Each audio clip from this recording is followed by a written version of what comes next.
السلام علیکم جی، فیصل گومن اپنے ایک اور وی لاگ کے ساتھ آپ کی خدمت میں حاضر ہے۔ آپ سے ریکویسٹ یہ ہے کہ لاہور مرر کے یوٹیوب چینل کو سبسکرائب کر لیں تاکہ آپ کو لیٹسٹ انالیسز جو ہیں وہ سننے کو مل سکیں۔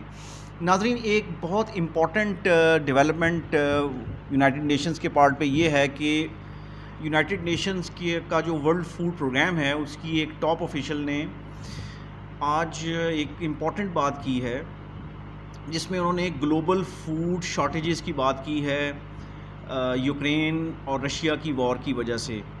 اس میں بڑی جو ہے خوفناک انکشافات جو ہیں وہ کیے گئے ہیں اس میں، جس میں یہ کہا گیا ہے کہ افریقہ کا جو پورا ریجن ہے اور اس کے علاوہ ڈفرینٹ کنٹریز میں جو ہے یوکرین سے جو ہے وہ ویٹ جاتی ہے، اور 40% جو ہے ورلڈ فوڈ پروگرام جو ہے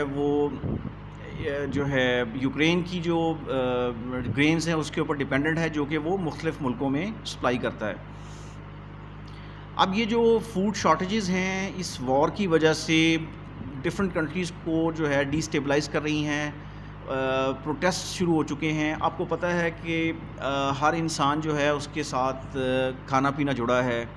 آپ کی اگر بیسک فوڈ جو ہے آپ کو اویلیبل نہیں ہوگی تو آپ ڈسٹرب ہوں گے، آپ کا لائف سائیکل ڈسٹرب ہوگا۔ تو اس میں اس آفیشل نے یہ کہا ہے کہ ایون یوکرین کے کرائسس سے پہلے جو ہے گلوبل فوڈ کرائسس آ چکا تھا کووڈ کی وجہ سے، اور فیول پرائسز جو ہائی ہوتی گئی with the passage of time, اور اب جو ہے یوکرین وار جو 5ویں مہینے میں انٹر ہو گئی ہے اس کی وجہ سے پرابلم جو ہے وہ ملٹیپلائی ہو گیا۔ رپورٹ میں یہ کہا گیا ہے کہ یوکرین جو ہے وہ 400 ملین جو لوگ ہیں دنیا میں ان کو فوڈ سپلائی کرتا ہے، گرینز سپلائی کرتا ہے۔ 42% آف دنیا کا جو سن فلاور آئل ہے وہ یوکرین میں پروڈیوس ہوتا ہے۔ اس کے علاوہ جو ہے مکئی جو ہے وہ 16% ہے میز، اور جو گندم ہے وہ 9% ہے، 9% ہے۔ اب انہوں نے اس میں مثال دی ہے کہ صومالیہ ایک ملک ہے افریقہ کا جو کہ یوکرین اور رشیا پہ ریلائی کرتا ہے تاکہ وہاں سے ان کو گندم ملتی ہے۔ اسی طرح جو مصر ہے، ایجپٹ ہے جو مینا کا امپورٹنٹ کنٹری ہے، وہ ان دو ملکوں سے 80% جو گرینز وہ لیتا ہے بیسیکلی۔ تو اس کا مطلب یہ ہوا کہ ورلڈ فوڈ پروگرام جو ہے 40% ریلائنٹ ہے ویٹ کے حوالے سے جو یوکرین سے آتی ہے۔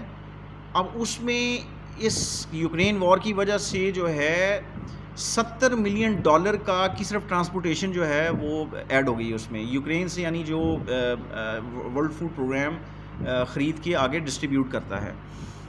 اب اس میں کاسٹ کیوں گرو ہوئی ہے؟ کاسٹ گرو ہونے میں شپنگ کی بات آ جاتی ہے، فرٹیلائزرز ہیں، کھادیں ہیں آپ کی، اور فیول، یہ جو کی فیکٹرز ہیں۔ اس کے بعد کلائمیٹ کرائسس بڑا شدید ہے، اس کے اوپر گروپ 7 جو ہے وہ اکثر بیٹھ کے ڈسکس بھی کرتا ہے کہ اس کو ہم نے کیسے جو ہے وہ کاؤنٹر کرنا ہے۔ اب یہ جو کرائسس ہے اس وقت ورلڈ فوڈ کرائسس جو آ گیا ہے ملٹیپل فیکٹرز کی وجہ سے، وہ اس میں ورلڈ فوڈ پروگرام یہ کہہ رہا ہے کہ 6 کروڑ 50 لاکھ سے لے کے 8 کروڑ 10 لاکھ لوگ افیکٹ ہوئے ہیں پچھلے 5 سالوں میں۔ اب کووڈ کا پیریڈ اس میں آپ کو پتہ ہی ہے 2.5-3 سال اس میں کووڈ کا پیریڈ بن جاتا ہے۔ اب یہ صورتحال ہمارے سامنے ہے، اور یہ جو ورلڈ فوڈ پروگرام کی آفیشیل ہے وہ یہ کہہ رہی ہے کہ جو اکنامک کریش آیا تھا، اکنامک ڈاؤن ٹرن آیا تھا 2007-9 میں، اس سے رائٹس میں اور انریسٹ میں اضافہ ہوا 48 ملکوں میں اس اکنامک کرائسس کے بعد جو ہے دنگے پھوٹے، فساد پھوٹے، وائلنس جو ہے وہ کریٹ ہوئی، اور وجہ کموڈٹی پرائسز کا ہائی ہونا، چیزوں کا مہنگا ہونا، اور انفلیشن کا بڑھنا۔ اچھا، اب ورلڈ فوڈ پروگرام کی آفیشیل یہ بھی کہہ رہی ہے کہ اس وقت جو صورتحال ہے، یہ جو انفلیشن ہے، اس میں ہم نے رائٹس دیکھے ہیں شری لنکا میں، تنیزیا میں، پاکستان میں، پیرو میں، اور اس کے بعد جو ہے پوری ڈی اسٹیبلائزیشن ہوئی ہے گورننس کی، برکینا فاسو، مالے، چاڈ، یہ وہ ملک ہیں جن کے اندر اس وقت وائلنس ہے، جس میں ہمارا ملک پاکستان بھی شامل ہے۔ جیسے آپ کو پتہ ہے کہ جو ہے IMF کی دباؤ کی وجہ سے اپنا گورنمنٹ نے جو ہے پیٹرول کی اور جو ہے پیٹرولیم پرائسز بڑھائی ہیں، پھر ہم الیکٹریسٹی جو ہے وہ مہنگی ہو گئی ہے، گیس مہنگی ہو گئی ہے، ہر چیز مہنگی ہو گئی. تو اس میں ایک بڑی امپورٹنٹ بات یہ کی گئی ہے رپورٹ میں کہ اس میں ریکویسٹ کی گئی ہے وہ دنیا کے ریچسٹ لوگوں سے کہ وہ اپنی ویلتھ کو جو ہے نکالیں تاکہ گلوبل ہنگر کو میٹ کیا جا سکے. 7.5 ارب آبادی ہے اس دنیا کی، اور آپ یہ دیکھیں کہ مور دین 80% پاپولیشن جو ہے اس کو ضرورت ہے جو ہے فوڈ کی. تو اگر یہی سلسلہ رہا تو کیا بنے گا؟ آپ امیجن کریں کہ دنیا جہنم بننے جا رہی ہے. اور ہیل کا ذکر کیا ہے یونائٹڈ نیشنز کا نے ذکر کیا ہے کہ اگر یہ یوکرین کی وار چلتی رہی تو دنیا جو ہے وہ ایک جہنم بن جائے گی. دوسری طرف جو ہے رشیا کے جو پریزیڈنٹ ہیں ولادیمیر پوٹن، ان کو بھی ریکویسٹ کی گئی ہے کہ جو گرینز اور جو اجناس جو ہیں اس وقت ڈمپ پڑی ہوئی ہیں یوکرین میں، اس کے لیے جو سب سے بڑی پورٹ ہے یوکرین کی اوڈیسا، اس کو کھولا جائے تاکہ جو ہے اجناس جو ہیں ان کو ایکسپورٹ کیا جائے، اور جن ملکوں میں اس وقت ہنگر کا خطرہ ہے ان ملکوں میں کم از کم یہ پہنچے. تو ویری فرائٹنگ سچویشن ہے. اب یا تو یہ دنیا جو ہے اس کو آپ سیو کر لیں، یا پھر آپ اس کو جو ہے جہنم بنا کے اور اس کو تباہی کے دھانے پہ لے جائیں. میں معذرت کے ساتھ جو ہے کرٹیسائز کر رہا ہوں ان ورلڈ پاورز کو. یہ گروپ 7 کے جو ملک ہیں جس میں امریکہ ہے، انگلینڈ ہے، جس میں جرمنی ہے، فرانس ہے، جاپان ہے. What are they doing? اسی طرح گروپ 20 ہے جس میں بڑی اکانومیز ہیں.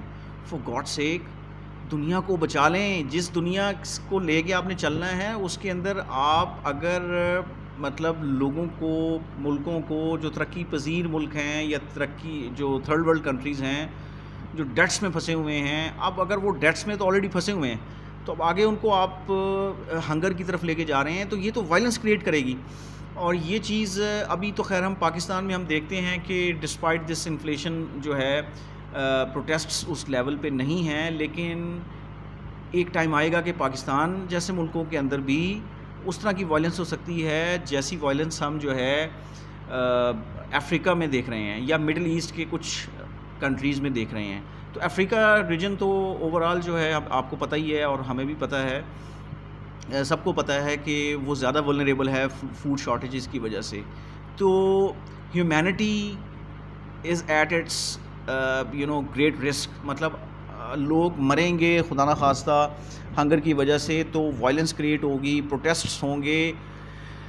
یہ لوگ اٹھ کے جو ہے وہ رچ ایلیٹس جو ہیں ان پہ اٹیک کریں گے، اپنا رابریز ہوں گی، ان کی گودام لوٹے جائیں گے، گورنمنٹ کے گودام لوٹے جائیں گے.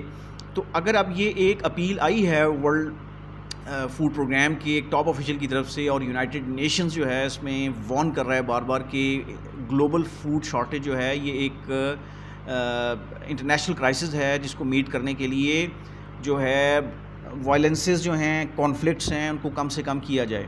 لیکن اگر یہ صورتحال اسی طرح رہی، ہم کووڈ سے ابھی نہیں نکلے، پوری دنیا کووڈ کے نیگیٹو امپیکٹ کے ساتھ ابھی تک چل رہی ہے کہ دنیا کے ایون ترقی یافتہ ممالک ٹریڈ ڈیفیسٹ سے گزر رہے ہیں. ابھی یہ کل جاپان کا ٹریڈ ڈیفیسٹ جو ہے وہ ریکارڈ ہے. یعنی آپ کی سوچ ہے کہ وہ ریکارڈ ٹریڈ ڈیفیسٹ ہے. امریکہ جیسے ملک، چائنا جیسے ملک جو ہیں وہ ٹریڈ ڈیفیسٹ سے گزر رہے ہیں. تو ہمارے جیسے ملک جو ہیں ان کا کیا بنے گا؟ اور ہم سے آگے جو گئے گزرے ملک ہیں ان کا کیا بنے گا؟ تو اس میں جو ہے بڑے ملکوں کو اور ریچسٹ جو پیپل آن دس پلانٹ ان کو جو ہے اپنی جو ہے اسٹریٹجی بنانی چاہیے، اپنی ویلتھ کا منہ کھولنا چاہیے تاکہ کم از کم لوگوں کو کھانے کو تو مل سکے نا. شری لنکا کی مثال دیکھ لیں ایشیا میں، اور چند ملک ہیں، افغانستان کی مثال دیکھ لیں، آپ برما کی مثال دیکھ لیں، اسی طرح مڈل ایسٹ کے ملک دیکھ لیں، لیٹن امریکہ میں بھی کچھ ملک ہوں گے جہاں پہ صورتحال خراب ہو رہی ہے. ایون ترقی یافتہ ممالک میں چیزیں مہنگی ہو گئی ہیں اور لوگ جو ہیں وہ ڈسٹرب ہو گئے ہیں. تو اگر تو آپ نے اس پلانٹ کو بچانا ہے، اور اب دیکھیں اس رپورٹ کے اندر پاکستان کا بھی ذکر ہے کہ پاکستان میں بھی سیریز آف پروٹیسٹ سٹارٹ ہو گئے ہیں، اور ہم لوگ بہت ساری جو چیزیں ہیں فوڈ کی وہ امپورٹ کر رہے ہیں، ڈسپائٹ کہ ہم 70% ہماری ایگریکلچر ہے، اور وہ بھی آپ کے سامنے ہے جیسی ایگریکلچر ہے. تو خدا نہ خواستہ اگر یہ سلسلہ ہو گیا کہ مطلب G7 اور جو ہے اگر وہ کوآپریٹ نہیں کرتا تو پوری دنیا ایک جو ہے وہ ہیل بننے جا رہی ہے. تو اس کے اندر G7 کو G20 کو یونائٹڈ نیشنز کے لیول پہ بیٹھ کر ہنگامی بنیادوں پہ یہ جو پرابلمز ہیں، کانفلکٹس ہیں، ان کو ریزالو کرنا ہے تاکہ جو ہے ٹرانسپورٹیشن ہو سکے، شپمنٹ ہو سکے بیسک فوڈ آئٹمز کی. اور یہ جو وار ہے یہ جتنا لنگر آن ہوگی، جس میں USA اور USA کے ساتھ جو الائڈ کنٹریز ہیں ان کو اب وہ اپنا بینیفٹ دیکھ رہے ہیں at the cost of humanity, اور رشیا اپنا بینیفٹ دیکھ رہا ہے. تو یہ جو وار ہے یہ ایک ریپلڈ افیکٹ کریٹ کر رہی ہے، اور اس پہ بار بار وارننگز آ رہی ہیں. سو ان ملکوں کو، رشیا کو، امریکہ کو، ان کو اس پہ سوچنے کی ضرورت ہے کہ اس کرائسس سے باہر آئیں، ادروائز ایک میس لیول کی جو ہے کیجولٹیز جو ہیں وہ اس خطرہ پیدا ہو گیا ہے کہ آنے والے 6 مہینے سال کے اندر میس کیجولٹیز ہو سکتی ہیں اور وائلنس فردر گرو ہوگی. تو اس میں پوری ورلڈ کو پیس کی طرف جانا چاہیے. Thank you.